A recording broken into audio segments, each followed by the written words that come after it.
What's going on? We're back up here for another exciting episode of Tech Productions. Today we're doing our weekly update where I kind of just go over things that have occurred and talk about what to expect this week for our channel. And there's a lot. And by a lot, I mean hopefully I cram it all in a quick 12, 15 minutes. By the way, this video will be segmented into 3 different parts. You'll see the times right here, or right here. I don't know what side I'm on. So it's on one of these sides. And if you're familiar, if you're interested in any of those 3 areas, go ahead and go to that time marker, or just watch the whole video, because that's awesome as well. The 3 things we're going to go over is obviously Fusion World, Masters, and Star Wars, because we had a pre-release event, and something I want to talk about, and that hopefully we'll get more on the channel as well. So yeah, before we go into any of this, just real quick, let me know what you all want to, get out of these videos, or what you would like me to do more of in the future as well. I know I'm starting to branch out on more categories than just Masters, but that's also because, well, more of our people, our locals, are playing other things as well, and we're just trying to find other ways that, to grow the channel in our own interest as well. So hopefully these things you guys like as well. So yeah, I said as well plenty of times, and we're done saying that word, hopefully. So we're going to first move over to Fusion World. The digital client is finally out. If you use your codes, hooray, awesome. Keep in mind, the promo codes you get actually give you one of every promo, so that way you only need 4. And if you get more than 4, get someone else who hasn't got promo packs. That's all. Cool. I actually haven't had a chance to truly play much on the digital client. This has been a very busy weekend, both with the new Final Fantasy game coming out, with the pre-release of Star Wars, with a new job, and all kinds of other things. Hopefully, when I get back on my work trip, I'll be able to start working things or playing on the digital client and redeeming all my packs and seeing what I could build there. And speaking of Fusion World, we had 2 new Blazing Aura is the new set that's coming out, and we have a leader and at least 1 card that has been released. For the leader, it is Son Goku, which is draw 1 on attack. The Awaken is 3 or less life, which is fine. I typically don't really start defending myself until I get to 3 life. The Awakened side, once again, when attacking, you draw 1 card. But the Activate main is very interesting. For once per turn and 1 energy, you discard 1 card from your hand and you put up to 1 battle card with 20,000 power or less and tournament of power in its specific traits from your hand. So this is where it gets a little bit intriguing, we'll put it that way. You need to make sure you draw cards, because this right here, for 1 energy, you're removing 2 cards from your hand. Now, granted, some of these cards you're playing, cool, they're 20k power cards, which normally will hit a leader without you having to combo a card off.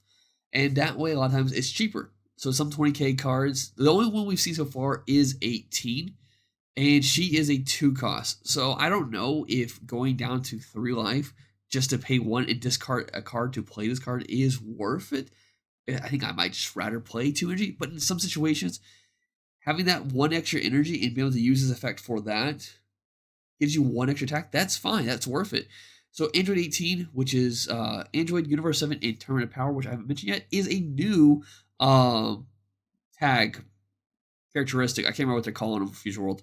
And this card has a permanent on your opponent starting gains 5k power, kind of similar to 17 from set 1, which also gains 5k power during your opponent's turn. So yeah, Blazing Aura comes out May 17th, and this is the first 2 things we got of it. And hopefully we'll get more to come in some time. I know there's been a lot of things on the digital client that's been kind of, let's say, buggy. There is a cooler card. Actually, do I have that card over here? Yeah, this guy right here. I wanted to clarify real quick, in case people aren't familiar. It has an auto, which is when attacking or blocking, you choose up to 1 of your opponent's battle cards, switches to rest mode. Then, if a card has a cost of 2 or less, you KO it. For some reason on the digital client, this auto is buggy. So when a card has a cost to activate its auto, there is a colon that's separating the thing. So like, boom, here's the cost, boom, here's the effect. In this situation, you're able to target a rest mode card and still get the pop effect off of it. For some reason, the digital client, it doesn't work that way. And I don't know if it was David Fashbender or one of the other head judges. Someone has made a statement about this, that it's been made acknowledged, and hopefully we'll get it fixed. No idea when, And that's actually the only bug I'm aware of. So if there's any other bugs that you guys have come across, let me know in the comments down below. Because like I said, I haven't had a chance to try playing it yet. Yeah, that's it. We do have one video come out this week. It is Starter Frieza against my take of Goku Black with the cards I have, which pretty much makes it like a starter deck. I only had 2 of the 6 drops. I only had a handful of cards here and there. So hopefully you guys enjoyed that. That comes out later this week. I'm not exactly sure what day it will be, but it'll be this week. Speaking of this week, sometime later today, my breakdown / profile on the Trio of Saiyans will be out, which is sweet. So I hope you guys look forward towards that. And yeah, I'm super excited to get to the next one, which I think is Bardock Inherit Will. Let's go ahead and check that poll. Yeah, almost 50% of the poll was Bardock Inherit Will. So yeah, that will be the next breakdown / profile I'll be doing when it comes to just going back to older stuff with this random thing, which also could be stuff to the set as well, which is on that chart. Hopefully during this work trip, I can start working on the set 24 breakdowns because I want to start bringing those out prior to the set coming out. So if you guys are interested in those, let me know in the comments which one you want to see first of the set 24 leaders. And hopefully I'll have time to kind of get that mocked up, sent to some people are local, see what they think, and then start piecing that together for you all next week.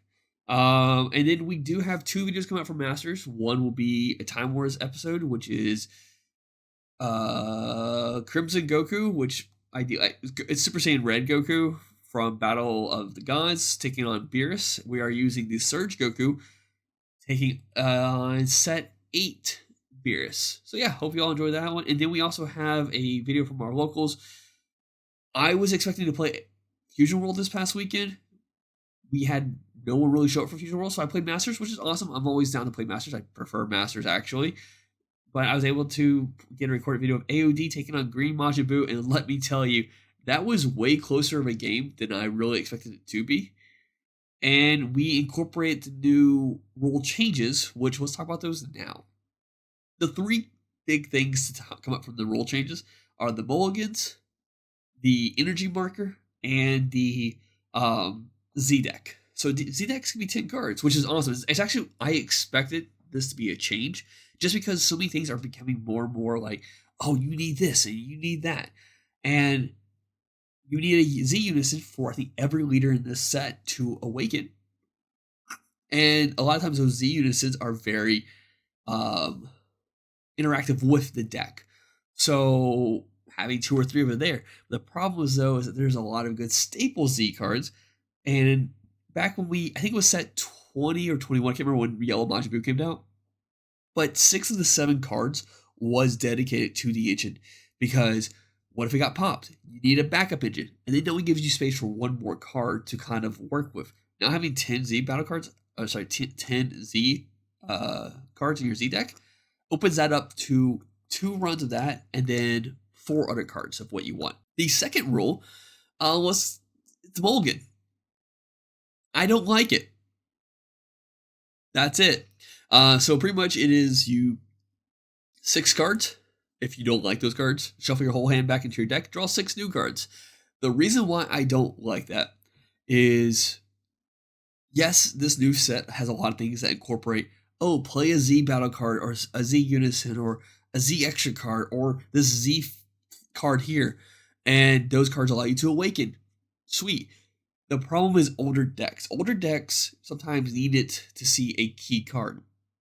And in a 50-card deck, if only 4 of your cards are slotted to this key card, there's no longer the opportunity of saying 6 cards. Well, there's the 1 card I need, but these other 5 cards are completely dog shit for the first, say, 2 turns.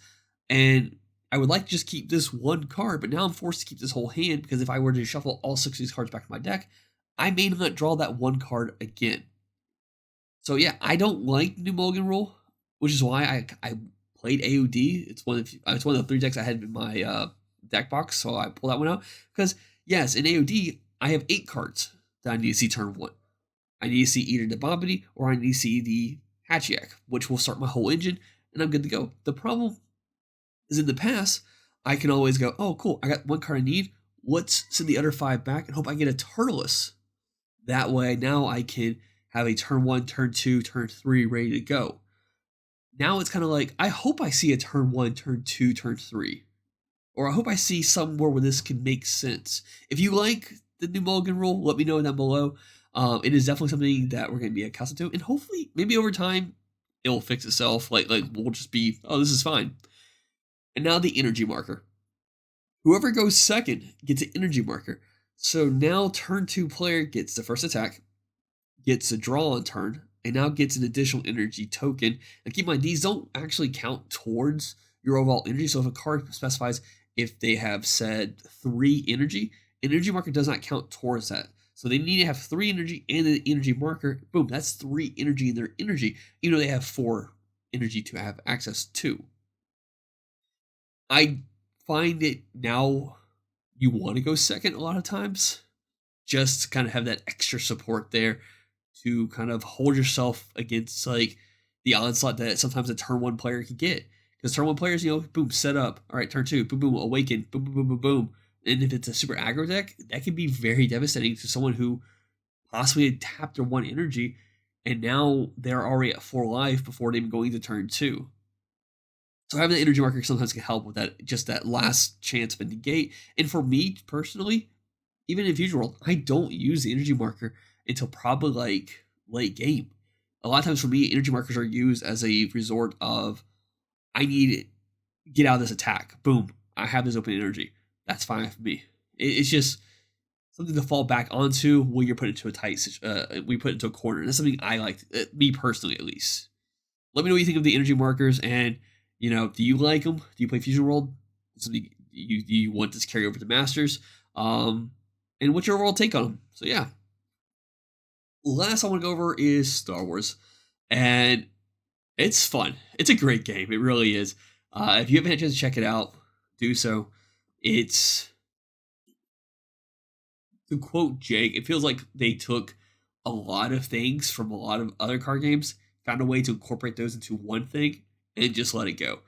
We had the past weekend, we had, I think, 30 people show up at our shop for pre-release. Didn't get anything recorded, unfortunately, but hopefully Jake and Nick are getting their case this week. And so we'll get some unboxings when those get here. And hopefully we'll get some either Twin Sun gameplay or just regular matchups. So let me know which ones you prefer, or if you like a variety of both Twin Suns and regular matchups, let us know.